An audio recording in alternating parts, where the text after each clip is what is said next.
అందరికీ ఇప్పుడు credit score, credit హిస్టరీలు కీలకమైపోయాయి. పర్సనల్ బ్యాంకింగ్ రంగంలో ప్రస్తుతం ఈ రెండింటి ఆధారంగానే మెజారిటీ లావాదేవీలు జరుగుతున్నాయంటే అర్థం చేసుకోవచ్చు వాటికున్న ప్రాధాన్యం ఏమిటన్నది. అయితే మీరెక్కడా ఇప్పటిదాకా రుణాలు తీసుకోకుంటే మీకు రుణ చరిత్రే ఉండదు. రుణ ఎగవేతలున్న క్రెడిట్ స్కోర్ బాగుండదు. అప్పుడు మీ లోన్ అప్లికేషన్లు, మీరు పెట్టుకున్న క్రెడిట్ కార్డు విజ్ఞప్తులు తప్పకుండా తిరస్కరణకు గురవుతాయి. మరి అలాంటప్పుడు ఏం చేయాలి?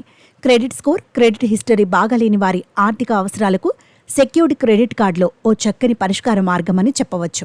రుణ చరిత్ర, క్రెడిట్ స్కోర్లతో సంబంధం లేకుండా బ్యాంకులు ఈ సెక్యూర్డ్ క్రెడిట్ కార్డులు జారీ చేస్తాయి. సెక్యూర్డ్ క్రెడిట్ కార్డులను నగదు పూచీకత్తుపైన జారీ చేస్తారన్నది గుర్తుంచుకోవాలి. సహజంగా క్రెడిట్ కార్డు బకాయిల చెల్లింపుల్లో ఎగవేతలకు ఆస్కారమున్నప్పుడు బ్యాంకర్లు తమ రక్షణార్థం వీటిని కస్టమర్లకు ఇస్తుంటారు.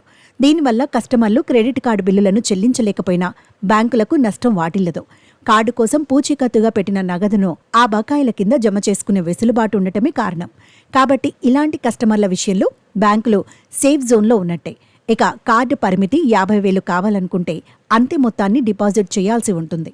3 లక్షలు లేదా 5 లక్షలు కావాలన్నా అంతే మొత్తాలు డిపాజిట్ చేయాలి. ఒక మాటలో చెప్పాలంటే మీరు చేసే డిపాజిట్లను బట్టే మీరు పొందే క్రెడిట్ కార్డుకున్న రుణ పరిమితులు ఆధారపడి ఉంటాయి.